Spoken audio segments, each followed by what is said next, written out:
지금부터 2016 헌나 1 대통령 탄핵 사건에 대한 선고를 시작하겠습니다.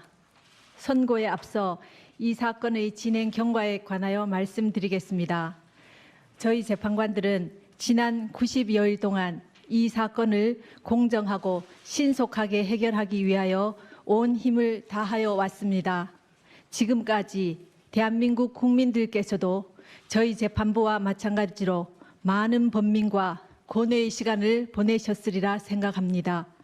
저희 재판관들은 이 사건이 재판소에 접수된 지난해 12월 9일 이후 오늘까지 휴일을 제외한 60여일간 매일 재판관 평일을 진행하였습니다. 재판 과정 중 이루어진 모든 진행 및 결정에 재판관 전원의 논의를 거치지 않고 재판장인 저나 주심 재판관이 임의로 개인적으로 진행 사항은 전혀 없습니다. 저희는 그간 3차례의 준비 기일과 17차례에 걸친 변론 기일을 열었습니다. 그 과정에서 청구인 측 증거인 갑 제174호증에 이르는 서증과 12명의 증인, 5건의 문서 송부 촉탁 결정 및 1건의 사실조회 결정, 피청구인 측 증거인 을 제60호증에 이르는 서증과 17명의 증인, 6건의 문서 송부 촉탁 결정 및 68건의 사실조회 결정을 통한 증거조사를 하였으며 소추위원과 양쪽 대리인들의 변론을 경청하였습니다. 증거조사된 자료는 48,000여 쪽에 달하며 당사자 이외의 분들이 제출한 탄원서 등의 자료들도 40박스의 분량에 이릅니다. 대한민국 국민 모두 아시다시피 헌법은 대통령을 포함한 모든 국가기관의 존립 근거이고 국민은 그러한 헌법을 만들어내는 힘의 원천입니다. 재판부는 이 점을 깊이 인식하면서 역사의 법정 앞에 서게 된 당사자의 심정으로 이 선고에 임하고자 합니다. 저희 재판부는 국민들로부터 부여받은 권한에 따라 이루어지는 오늘의 이 선고가 더 이상의 국론 분열과 혼란을 종식시키고 화합과 치유의 길로 나아가는 밑거름이 되기를 바랍니다. 또한 어떠한 경우에도 헌법과 법치주의는 흔들려서는 안 될 우리 모두가 함께 지켜가야 할 가치라고 생각합니다. 지금부터 선고를 시작하겠습니다. 먼저 이 사건 탄핵 소추안의 가결 절차와 관련하여 흠결이 있는지 살펴보겠습니다. 소추 의결서에 기재된 소추 사실이 구체적으로 특정되지 아니하였다는 점에 대하여 보겠습니다. 헌법상 탄핵 소추 사유는 공무원이 그 직무 집행에서 헌법이나 법률을 위배한 사실이고 여기서 법률은 형사법에 한정되지 않습니다. 그리고 탄핵 결정은 대상자를 공직으로부터 파면하는 것이지 형사상 책임을 묻는 것은 아닙니다. 따라서 피청구인이 방어권을 행사할 수 있고 심판 대상을 확정할 수 있을 정도로 사실관계를 기재하면 됩니다. 이 사건 소추 의결서의 헌법 위배 행위 부분이 분명하게 유형별로 구분되지 않은 측면이 없지 않지만 법률 위배 행위 부분과 종합하여 보면 소추 사유를 특정할 수 있습니다. 다음으로 이 사건 탄핵 소추안을 의결할 당시 국회 법사위의 조사도 없이 공소장과 신문기사 정도만 증거로 제시되었다는 점에 대하여 보겠습니다. 국회의 의사 절차의 자율권은 권력 분립의 원칙상 존중되어야 합니다. 국회법에 의하더라도 탄핵 소추 발의 시 사유조사 여부는 국회의 재량으로 규정하고 있으므로 그 의결이 헌법이나 법률을 위배한 것이라고 볼 수 없습니다. 다음, 이 사건 소추 의결이 아무런 토론 없이 진행되었다는 점에 관하여 보겠습니다. 의결 당시 상황을 살펴보면 토론 없이 표결이 이루어진 것은 사실이지만 국회법상 반드시 토론을 거쳐야 한다는 규정은 없고 미리 찬성 또는 반대의 뜻을 국회의장에게 통지하고 토론할 수는 있습니다. 그런데 당시 토론을 희망한 의원은 한 사람도 없었으며 국회의장이 토론을 희망하는데 못하게 한 사실도 없었습니다. 탄핵 사유는 개별 사유별로 의결 절차를 거쳐야 함에도 여러 개 탄핵 사유 전체에 대하여 일괄하여 의결한 것은 위법하다는 점에 관하여 보겠습니다. 소추 사유가 여러 개 있을 경우 사유별로 표결할 것인지 여러 사유를 하나의 소추안으로 표결할 것인지는 소추안을 발의하는 국회의원의 자유로운 의사에 달린 것이고 표결 방법에 관한 어떠한 명문 규정도 없습니다. 8인 재판관에 의한 선고가 9인으로 구성된 재판부로부터 공정한 재판을 받을 권리를 침해하였다는 점에 관하여 살펴보겠습니다. 헌법재판소는 헌법상 9명의 재판관으로 구성되어 있습니다. 그런데 현실적으로 재판관의 공무상 출장이나 질병 또는 재판관 퇴임 이후 후임 재판관 임명까지 사이의 공백 등 여러 가지 사유로 일부 재판관이 재판에 관여할 수 없는 경우는 발생할 수밖에 없습니다. 헌법과 법률에서는 이러한 경우에 대비한 규정을 마련해 놓고 있습니다. 탄핵의 결정을 할 때에는 재판관 6인 이상의 찬성이 있어야 하고 재판관 7인 이상의 출석으로 사건을 심리한다고 규정하고 있습니다. 9명의 재판관이 모두 참석한 상태에서 재판을 할 수 있을 때까지 기다려야 한다는 주장은 헌재와 같이 대통령 권한대행이 헌법재판소장을 임명할 수 있는지 논란이 되고 있는 이러한 상황에서는 결국 심리를 하지 말라는 주장으로서 탄핵 소추로 인한 대통령의 권한 정지 상태라는 헌정 위기 상황을 그대로 방치하는 결과가 됩니다. 8명의 재판관으로 이 사건을 심리하여 결정하는데 헌법과 법률상 아무런 문제가 없는 이상 헌법재판소로서는 헌정 위기 상황을 계속해서 방치할 수는 없습니다. 그렇다면 국회의 탄핵소추 가결 절차에 헌법이나 법률을 위배한 위법이 없으며 다른 적법 요건에 어떠한 흠결도 없습니다. 이제 탄핵 사유에 관하여 살펴보겠습니다. 우선 탄핵 사유별로 피청구인의 직무 집행에 있어 헌법이나 법률을 위배하였는지 여부에 대해서 살펴보겠습니다. 공무원 임명권을 남용하여 직업 공무원 제도의 본질을 침해하였다는 점에 대해서 보겠습니다.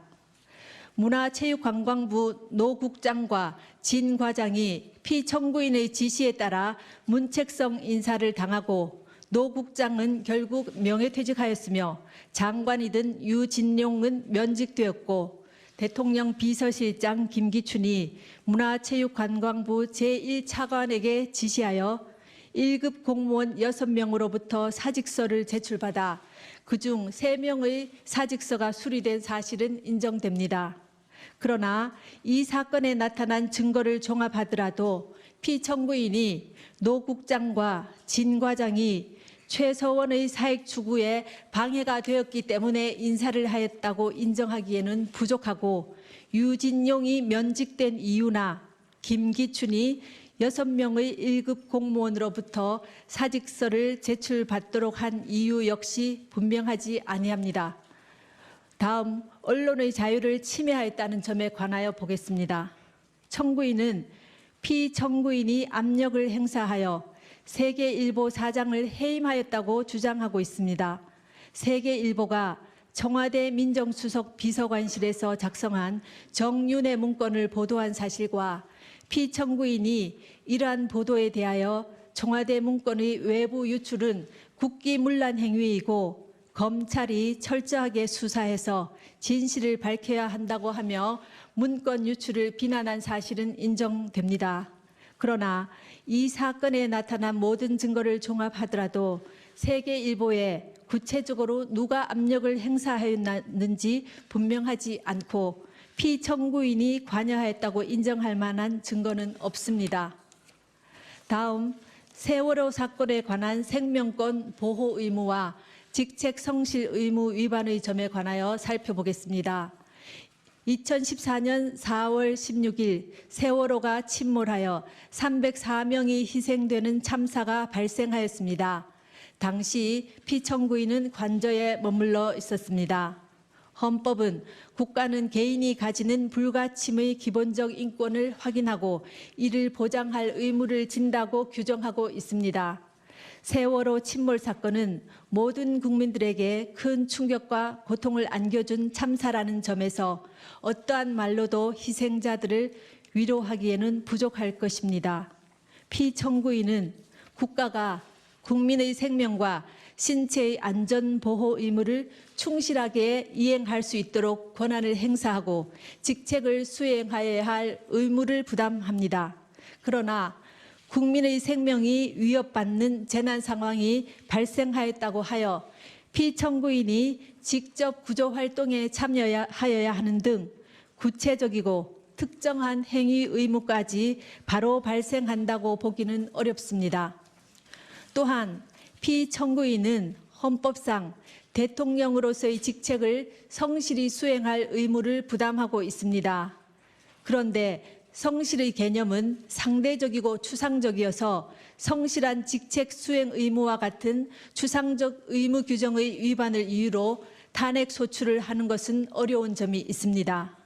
헌법재판소는 이미 대통령의 성실한 직책 수행 의무는 규범적으로 그 이행이 관철될 수 없으므로 원칙적으로 사법적 판단의 대상이 될 수 없어 정치적 무능력이나 정책 결정상의 잘못 등 직책 수행의 성실성 여부는 그 자체로는 소추 사유가 될 수 없다고 하였습니다. 세월호 사고는 참혹하기 그지없으나 세월호 참사 당일 피청구인이 직책을 성실히 수행하였는지 여부는 탄핵 심판 절차의 판단 대상이 되지 아니한다고 할 것입니다. 지금부터는 피청구인의 최서원에 대한 국정 개입 허용과 권한 남용에 관하여 살펴보겠습니다. 피청구인에게 보고되는 서류는 대부분 부속 비서관 정호성이 피청구인에게 전달하였는데 정호성은 2013년 1월경부터 2016년 4월경까지 각종 인사자료, 국무회의 자료, 대통령 해외 순방 일정과 미국 국무부 장관 접견 자료 등 공무상 비밀을 담고 있는 문건을 최서원에게 전달하였습니다. 최서원은 그 문건을 보고 이에 관한 의견을 주거나 내용을 수정하기도 하였고 피청구인의 일정을 조정하는 등 직무 활동에 관여하기도 하였습니다. 또한 최서원은 공직 후보자를 추천하기도 하였는데 그중 일부는 최서원의 이권 추구를 도왔습니다. 피청구인은 최서원으로부터 KD 코퍼레이션이라는 자동차 부품 회사의 대기업 납품을 부탁받고 안종범을 시켜 현대자동차 그룹의 거래를 부탁하였습니다.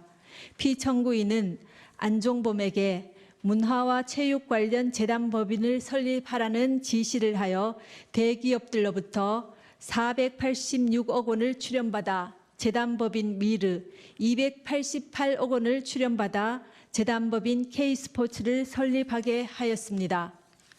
그러나 두 재단법인의 임직원 임면, 사업 추진, 자금 집행, 업무 지시 등 운영에 관한 의사결정은 피청구인과 최서원이 하였고 재단법인에 출연한 기업들은 전혀 관여하지 못했습니다.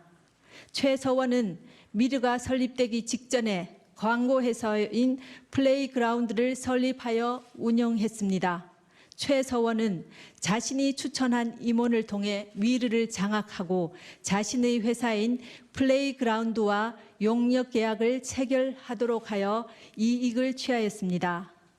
그리고 최서원의 요청에 따라 피청구인은 안종범을 통해 KT에 특정인 두 사람을 채용하게 한 뒤 광고 관련 업무를 담당하도록 요구하였습니다. 그 뒤 플레이그라운드는 KT의 광고 대행사로 선정되어 KT로부터 68억여 원에 이르는 광고를 수주했습니다. 또 안종범은 피청구인 지시로 현대자동차 그룹에 플레이그라운드 소개 자료를 전달했고, 현대와 기아자동차는 신생 광고회사인 플레이그라운드에 9억여 원에 달하는 광고를 발주했습니다. 한편 최서원은 K스포츠 설립 하루 전에 더 블루K를 설립하여 운영했습니다. 최서원은 노승일과 박헌영을 K스포츠의 직원으로 채용하여 더 블루K와 업무 협약을 체결하도록 했습니다. 피청구인은 안종범을 통하여 그랜드코리아 레저와 포스코가 스포츠팀을 창단하도록 하고, 더 블루K가 스포츠팀의 소속 선수 에이전트나 운영을 맡기도록 하였습니다. 최서원은 문화체육관광부 제2차관 김종을 통해 지역 스포츠 클럽 전면 개편에 대한 문화체육관광부 내부 문건을 전달받아 K스포츠가 이에 관여하여 더 블루K가 이익을 취할 방안을 마련했습니다. 또 피청구인은 롯데그룹 회장을 독대하여 5대 거점 체육인재 육성 사업과 관련해 하남시에 체육시설을 건립하려고 하니 자금을 지원해 달라고 요구하여 롯데는 K스포츠에 70억 원을 송금했습니다. 다음으로 피청구인의 이러한 행위가 헌법과 법률에 위배되는지 보겠습니다. 헌법은 공무원을 국민 전체에 대한 봉사자로 규정하여 공익의 실현 의무를 천명하고 있고, 이 의무는 국가공무원법과 공직자윤리법 등을 통해 구체화되고 있습니다. 피청구인의 행위는 최서원의 이익을 위해 대통령의 지위와 권한을 남용한 것으로서 공정한 직무 수행이라고 할 수 없으며, 헌법과 국가공무원법, 공직자윤리법 등을 위배한 것입니다. 또한 재단법인 미르와 K스포츠의 설립, 최서원의 이권 개입에 직간접적으로 도움을 준 피청구인의 행위는 기업의 재산권을 침해하였을 뿐만 아니라 기업 경영의 자유를 침해한 것입니다. 그리고 피청구인의 지시 또는 방치에 따라 직무상 비밀에 해당하는 많은 문건이 최서원에게 유출된 점은 국가공무원법의 비밀 엄수 의무를 위배한 것입니다. 지금까지 살펴본 피청구인의 법 위반 행위가 피청구인을 파면할 만큼 중대한 것인지에 관하여 보겠습니다. 대통령은 헌법과 법률에 따라 권한을 행사해야 함은 물론 공무 수행은 투명하게 공개하여 국민의 평가를 받아야 합니다. 그런데 피청구인은 최서원의 국정 개입 사실을 철저히 숨겼고, 그에 관한 의혹이 제기될 때마다 이를 부인하며 오히려 의혹 제기를 비난하였습니다. 이로 인해 국회 등 헌법기관에 의한 견제나 언론에 의한 감시 장치가 제대로 작동될 수 없었습니다. 또한 피청구인은 미르와 K스포츠 설립, 플레이그라운드와 더 블루K 및 KD 코퍼레이션 지원 등과 같은 최서원의 사익 추구에 관여하고 지원하였습니다. 피청구인의 헌법과 법률 위배 행위는 재임 기간 전반에 걸쳐 지속적으로 이루어졌고, 국회와 언론의 지적에도 불구하고 오히려 사실을 은폐하고 관련자들을 단속해 왔습니다. 그 결과 피청구인의 지시에 따른 안종범, 김종, 정호성 등이 부패 범죄 혐의로 구속 기소되는 중대한 사태에 이르렀습니다. 이러한 피청구인의 위헌 위법 행위는 대의민주제 원리와 법치주의 정신을 훼손한 것입니다. 한편 피청구인은 대국민 담화에서 진상규명에 최대한 협조하겠다고 하였으나 정작 검찰과 특별검사의 조사에 응하지 않았고, 청와대에 대한 압수수색도 거부하였습니다. 이 사건 소추와 관련한 피청구인의 일련의 언행을 보면 법 위배 행위가 반복되지 않도록 하여야 할 헌법 수호 의지가 드러나지 않습니다. 결국 피청구인의 위헌 위법 행위는 국민의 신임을 배반한 것으로 헌법 수호의 관점에서 용납될 수 없는 중대한 법 위배 행위라고 보아야 합니다. 피청구인의 법 위배 행위가 헌법 질서에 미치는 부정적 영향과 파급 효과가 중대하므로 피청구인을 파면함으로써 얻는 헌법 수호의 이익이 압도적으로 크다고 할 것입니다. 이에 재판관 전원의 일치된 의견으로 주문을 선고합니다. 주문, 피청구인 대통령 박근혜를 파면한다. 이 결정에는 세월호 참사와 관련하여 피청구인은 생명권 보호 의무를 위반하지는 않았지만 헌법상 성실한 직책 수행 의무 및 국가공무원법상 성실 의무를 위반하였고 다만 그러한 사유만으로는 파면 사유를 구성하기 어렵다는 재판관 김이수, 재판관 이진성의 보충 의견이 있습니다. 또한 이 사건 탄핵 심판은 보수와 진보라는 이념의 문제가 아니라 헌법 질서를 수호하는 문제로서 정치적 패습을 청산하기 위하여 파면 결정을 할 수밖에 없다는 재판관 안창호의 보충 의견이 있습니다. 이것으로 선고를 모두 마칩니다.